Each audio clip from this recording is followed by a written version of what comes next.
The member from the 25th District, Representative Jacobsen. Thank you, Madam Speaker. So this amendment, as have many that we've run, sort of juxtaposes different things that we're funding in our operating budget with things that we could potentially fund with that sort of same revenue.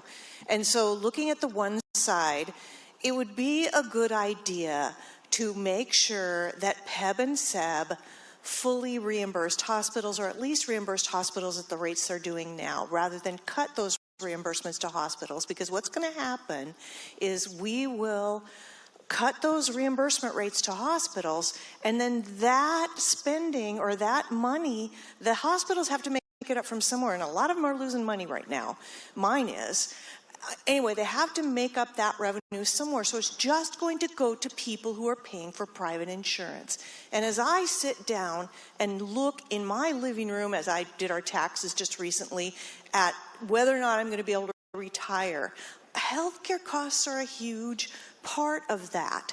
And we have this legislative session passed 6 bills that would dramatically increase healthcare costs. So I don't think that it's fair for us as a state to say, well, we're not going to reimburse quite as much on the people that we're paying for, the PEB and SEB people, the public employees, the school employees, and those retirees. We're not going to pay that to the hospitals, and we'll just expect that private insurers will have to make that up by charging their customers even more.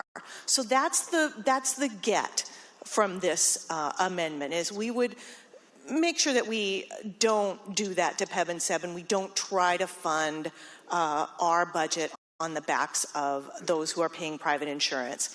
And the other side of that is the good lady from the 28th talked about 2008. Well, since 2008, we have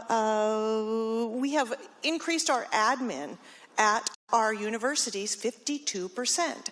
Our enrollment in the same time frame has gone down 11%.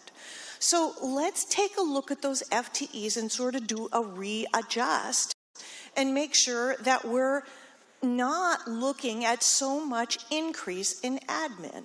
And so that's the ask. We do have tough choices to make tonight. And my ask is that we don't put our PEB and SEB plans on the backs of private insurers, which is getting more and more expensive for regular people. Thank you, Madam Chair.